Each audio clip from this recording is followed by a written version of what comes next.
I'm Jamie Seeker, and this is What It Takes. Each episode, I sit down with real business owners to talk about their journey, the wins, the challenges, and everything in between. Let's dive in. Welcome to What It Takes, the podcast where business owners share the good, the bad, and everything in between about building a company from the ground up. Today, we're joined by Matt Remuzzi, the founder of CapForge Bookkeeping. What started as a small business consulting firm in 2000 during the chaos of the dotcom bust evolved into a nationwide bookkeeping service with a team of over 70 professionals. Matt is here to share his journey of resilience and adaptability, how he successfully pivoted his business, scaled his operations, and grew CapForge into what it is today. Along the way, he'll also share the lessons and insights he's gained from over 20 years of experience in entrepreneurship and advising small businesses. So, Matt, welcome to the show. Yeah, thanks so much for having me. I appreciate it. So I wanted to just kick off and talk a little bit about your entrepreneurial start. You started CapForge right after being laid off during the dot-com bust. What was your mindset at the time, and how did you turn that tough situation into a business opportunity?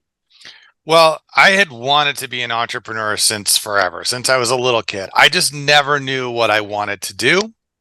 And I worked in restaurants before college, during college, after college. And I thought, yeah, this is just not going to get me where I want to be. And I'll kick myself if I never, give it a shot. And there was an MBA program with an emphasis where you could do an emphasis in entrepreneurship here in San Diego, where I live. So I enrolled and got accepted for that MBA program. I went for 2 years and I met a lot of interesting people. I learned a lot of things, but I still didn't know what I wanted to do. So I took a job and I got hired as a consultant to work with small business owners to write business plans, do financial projections. Got hired in May, but that company had taken a bunch of money from investors to try and turn into some kind of a dot-com. Didn't really pan out like so many at the time. And I got laid off. And I thought, okay, well, I could probably do what I was doing as a job as more of a freelancer, be an independent consultant. I already have some connections. I think I could make this work. And if I don't, fine, I'll just go get a real job. So I landed a client and then another client and another client. And I was like, okay, I think this is working. And 24 years later, I still haven't gone back and gotten a real job. So that kicked me off to being able to start. But I was finally in a place where I thought, okay, here's something I can do where I can work for myself.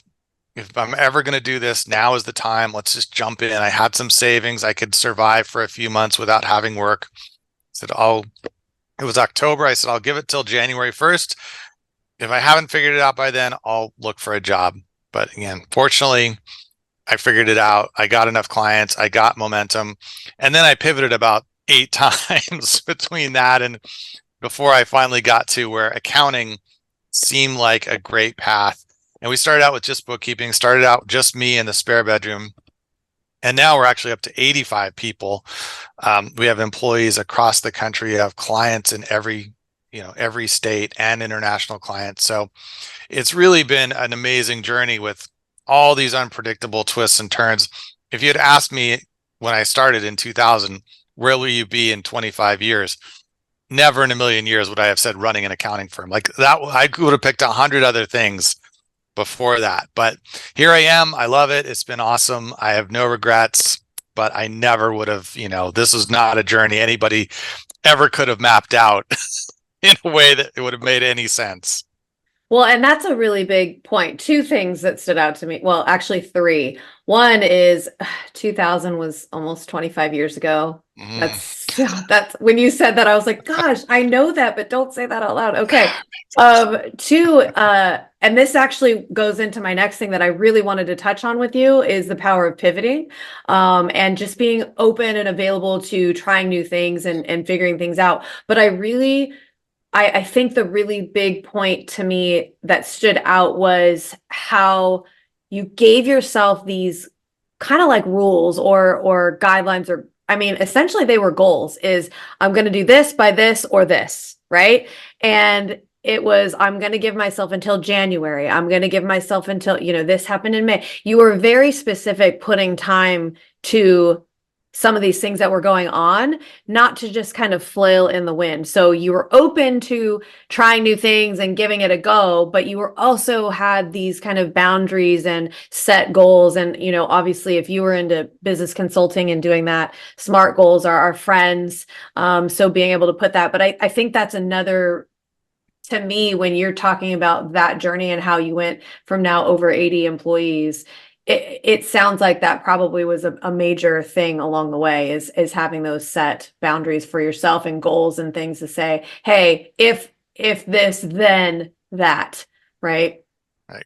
I mean, it's tough as an entrepreneur, right? Because you grow up hearing all these stories about, well, everybody told him he was crazy, but he kept going. And eventually it turned into Microsoft or, Tesla or whatever. And all along people are like, yeah, you can't do that. That's crazy. And it'll never work. So on the one hand, the mindset is, well, like, just keep going, because all the people who tell you it's not going to work or it's not going to, pan out are just those naysayers. You just have to push through.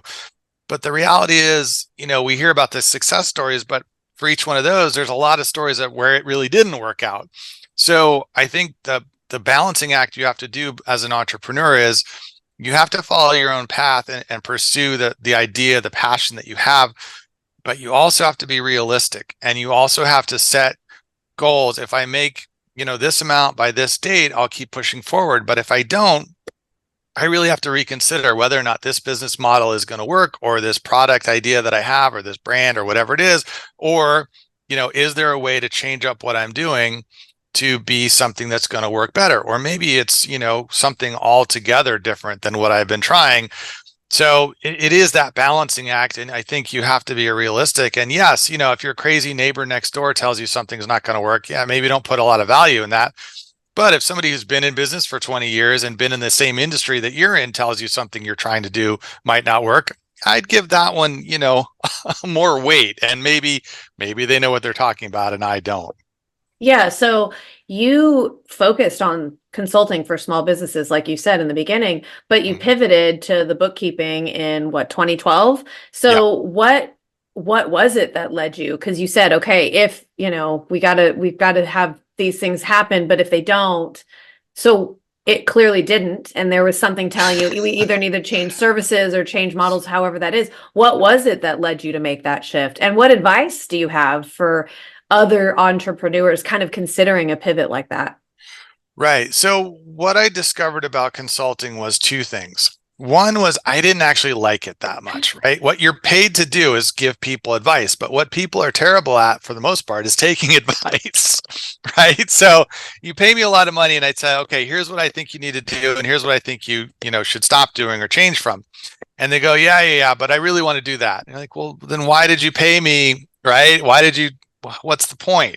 This is the story of our lives. Yes, I resonate so much with that. Yes. So I realized consulting was not, it was meeting the need for me to be able to make a living doing my own business, but it wasn't satisfying me in the sense of that I felt good at the end of every day. Like I felt like I was giving good advice and good help, but it just wasn't always seeing the results come away the way I would have liked to. So I thought, okay, I need to do something different. And the other problem was I always really thought that I could build a big organization. I could build a big team. I could help a lot of people if I did it right. But consulting is a very sort of ad hoc, one-off, custom, bespoke kind of thing that at least what I was doing.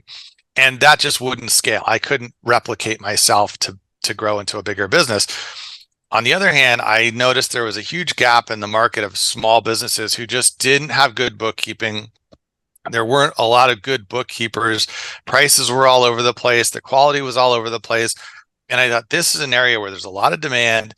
It's scalable. I could grow a large organization. I know how to do it. I know how to start small, but I also think I know how or can achieve, significant growth with it. And so that checked a lot more of the boxes for me than the consulting business. And so it made sense, when I got into small business bookkeeping, it just made a lot of more sense for me personally, my skill set and what I wanted to achieve than some of the other things I had done. And along the way, I'd done, I had a software business. I owned a catering business. I had done a bunch of things. So, I kind of eaten out of the chocolate box of samplers and figured out, I don't like this one. I don't like this one. I don't like this one. But what did I like in common, or what were the things that did work for me? And it was easy then to kind of say, okay, this one, nothing's perfect, but this one is sure about as close as I've seen to what I think is a good fit for me. And so let's go all in on that. And as it turned out, I was right, because we've, achieved a lot of growth and success that I just hadn't achieved in anything else that I tried up to that point. And that's good advice too. What are things that you like to do? What are things you're passionate about? What are things that you have to do to get from point A to point B? And it sounds like you kind of did that with the consulting thing. But at the end of the day, if it's not something that it's draining you more than it's giving you life, then you really, that's an important part of following. And I think a lot of times when I see the people who are the most successful in their entrepreneurial journey, they have chosen an area that they are passionate about, something they are naturally good at, that they enjoy doing. So I think that's a really good point too. But you also talked about, how to scale. And, obviously we've seen tremendous growth from you over the years. So scaling from a one-man, team to now over 80, it's really, that's not something that just happens overnight. People, we're talking about it now, but what were some of the biggest challenges you faced in scaling your business, and how did you overcome them? So I think the big difference, the two things that really aided me in being able to scale, was one, that I wanted to, right? So I think I talked to a lot of people. I see all of our clients are small business owners. A lot of them don't really have any interest in scaling, right? They're like, I'm happy with my 4-man woodworking shop. I get to do the stuff I love. I don't really like to manage people. I don't want to deal with a ton of customers. Like, I'm happy. I make a good living. I don't really want to scale. So for me, I really had the intention. I started from day one with the idea that I don't want to just fill my time with 40 hours of bookkeeping that I can bill for. And I could have made a nice living doing that. But I wanted to build a large business. So I put plans in place from day one, intending to delegate, intending to, build a team, set up processes and procedures where I could hand off more and more of the work and I could just focus on the growth. I think a lot of business owners either don't have that intention, or just don't even have, they're not like, I know how to do it great. And how am I going to give it to somebody else? They're not going to do it as well as I am. They're going to screw it up. I'm going to look bad. I'm going to have to take it back and do it over. So that whole concept of being able to scale by delegating and assigning work, I think is a hard thing for a lot of people to just think about doing and actually do. And the other thing that I think was a great advantage that I had was all my work in restaurants. I was fortunate to have some very good mentors in how to manage, which is another skill that nobody teaches you. You don't learn it in school unless you've done it and done a lot of it. You tend to not, you haven't built that muscle up.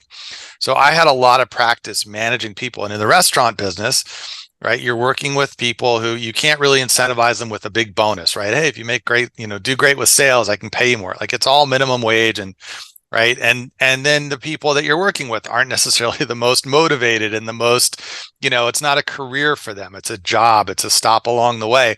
So learning how to manage folks like that, where you can't motivate with pay, and you're not working with the most motivated demographic to begin with, to get them to do a good job, be motivated, show up on time, really care about their customer service and all that stuff. That was a real learning experience for me. So now I'm in an environment where I can use many more of those tools to motivate people, but I have the background to be able to do it and manage and be a good leader and a good manager that I think a lot of people just, that's just not something they've had much experience with, or they've had the opposite experience of me, where they had a lot of bad managers, a lot of bad bosses.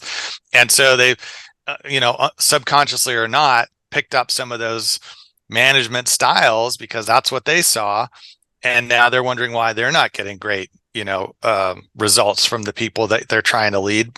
But it's because you're leading them in a way that didn't work. You resented it when you were the employee, and now you've turned around and done it to them. I always said, like, I would never want to own a place where I wouldn't want to work, right? If I ever find myself doing things or saying things where I'd say, if I was on the other side of this, if I was the employee, I'd be resentful, or I'd be unhappy, or I would be demotivated. Like, man, then I screwed up. I did not do that right, because I should never be the owner of a business where I wouldn't be happy to be, an employee. So I take that to heart. And those two things, I think, is what really allowed me to scale, wanting to scale in the first place, planning to scale, and then having that management ability to keep people motivated and happy, and keep the culture, even as we grow from 1 to 5 to 10 to 20 to 80, not losing that, culture that we started with. Yeah. And how do you do that? How do you build that strong team without maybe losing some of your quality? Because you said your team is remote and all over. So talk a little bit about that. You're managing a large, successful remote team while maintaining a high quality of service. Otherwise, you wouldn't be continuing to grow, right? So what does that look like for you? I think the key is who you hire, right? So when I hire, each of the hires that I did, and I don't do all the hiring now, I'm not even in all the interviews or hiring decisions anymore, but the people I hired, I made sure that they were people that I wanted to work with, that had the same values, that made the same priorities, in terms of, how we treat our clients and the results we get and the effort we put in. Because that ensures then that when they hire people, if they're the right people for us, for our company, then they're going to hire the right people, and so on. As soon as you hire somebody who is, doesn't really care, doesn't have the same value, right? And then you let them have hiring decisions, they're going to continue going down the wrong path, right? They're not going to care as much to hire the right kind of people. And by the time you get 2 or 3 layers down, you've got somebody that I never in a million years would have hired, but I was, got removed from it. So I have to make sure that the people who directly report to me, that I directly manage, are exactly the right kind of people. They know and understand the vision and the culture and the values that we have. And it's not just, lots of companies put a value statement on a poster and put it in the conference room or something, but that, who cares, right? It's what you live, what you do, the words, that you speak, the actions that you do that go with those words, that really shows whether or not those values are there or not.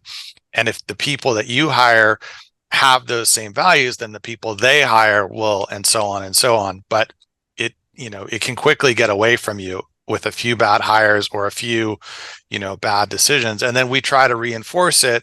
Every month we have a team building meeting where we just spend some time as a company sharing different, things, and doing some personal stuff, and just, trying to maintain that culture and reemphasize what's important to us as a company. And, and just live by a few maxims and make sure that everybody, has that. When they first get hired, they watch the onboarding video, or we kind of talk about it too.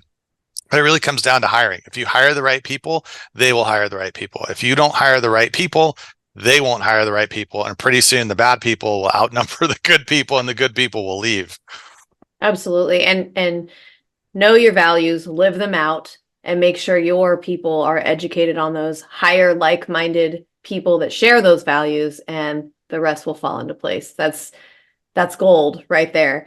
I do want to go switch gears a little bit and talk about your flat fee model success, because that's something that I started doing when I first started Seeker Solution.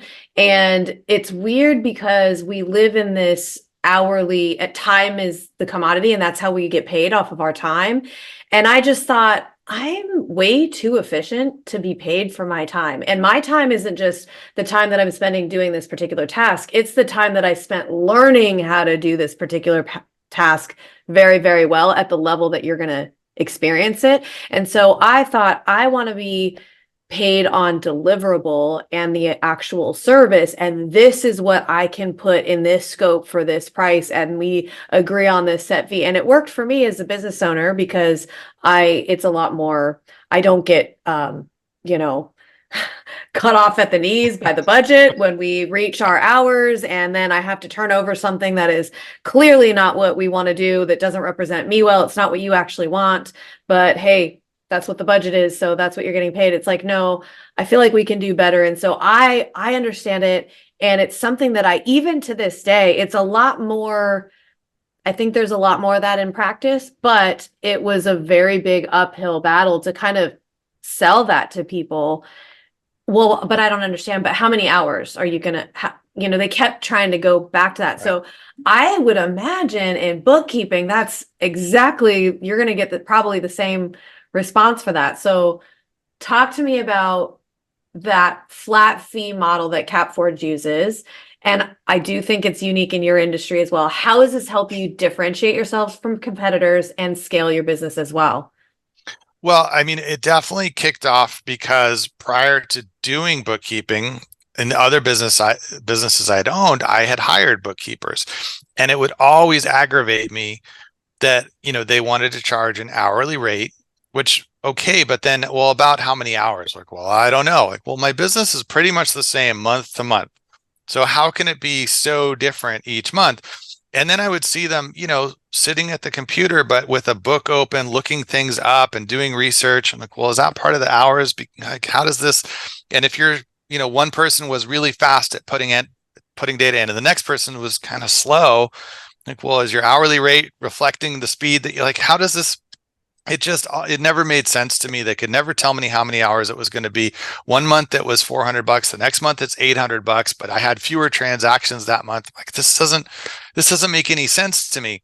So I decided when, we did it, we were just going to say, look, here's how much, we'll do a review, and then based on the review, we'll give you a custom quote. And that's the amount it will be every month. And if I hire a slow bookkeeper, that's my problem, not your problem. And if, something gets changed or whatever, that's my problem, not your problem. Now, yes, if your business doubles, we'll reevaluate the rate. But assuming your business is, we're doing the same amount of work each month, even if your business goes up and down some, you're just gonna, and yeah, you're right. I would get the same kind of pushback in the early days. We don't hear it too much anymore, but well, what is that in hours? Like, well, honestly, what would you like it to be, right? We could say it's 100 hours at $20 an hour, or we could say it's $200 an hour for 10 hours, or anywhere in between. But really what matters, what should matter to you, right, as the client, is at the end of the month, we've done all the work and this is how much it cost you. And if that number looks good to you, then really how many hours we spend doesn't matter at all, right? And they're like, well, I guess that makes sense. Like, well, perfect. Then if this amount works for you, great. And a lot of people did like it because they had the same frustration I did with hourly. Like, well, I don't understand why, some months it's more and some months it's less and some months they don't come at all. And then they come and do all this catch up work and it seems to take them forever and they're billing me for it the whole time. And like, right, we don't do that. We get the work done every single month for a fixed flat fee. And they're like, oh yeah, that makes a lot of sense. Great. I'm glad we agree. Here's the quote. Let's go.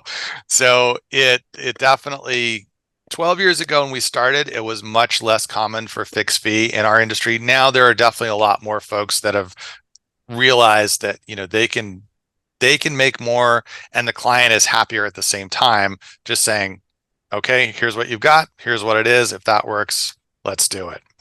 I love that. Yeah, I do think that it takes a bit of educating, but once you get people to kind of, oh, okay, we'll try it, it's so much better, not only for us as a business function, but for them as well, because then you know what you count on, you know what your scope is, and it's really like, what do these deliverables, what are those worth to you? Is it worth Exactly. this? Then why do you care how we do it? How long it takes us? That's for me to manage, right? Like my team's got to get better. And if I want to be profitable, then I've got to manage that well. So that's so good. Well, at the end of the day, this podcast is called What It Takes. So what do you think it really takes to succeed as an entrepreneur?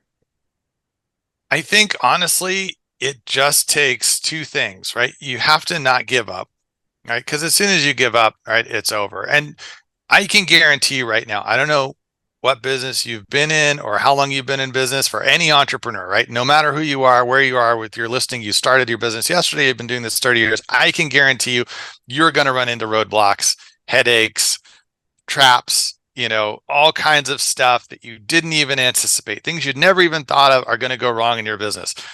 If you let that kind of defeat you and you're like, oh man, and sometimes 3 of them will happen by Monday morning at 9, right? 3 bad things will happen before you've even gotten to lunch on Monday. And you're like, oh my God, if this is how the week's going to go, why am I even doing this?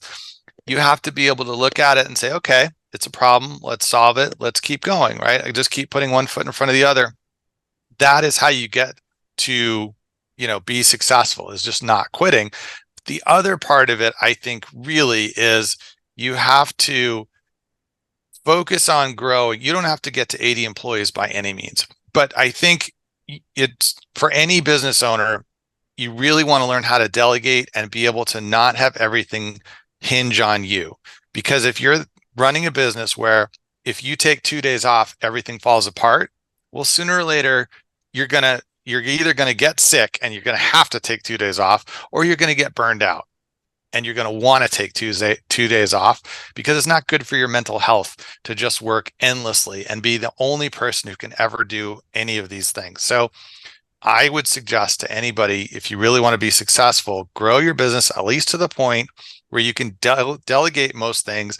You can take a week off at least, if not two, and come back to find the business still running fine without you. It's not a sign of weakness or a sign that you're not important or anything else that you can walk away from your business for a while. It's a sign of success. To me, this is success, that you can take time off from your business, come back, and it's running great. Some people, I feel like their identity is all wrapped up in it. And if they're not the one that has to answer every question and take care of every task, then somehow they're not important anymore, or they're not doing their business right.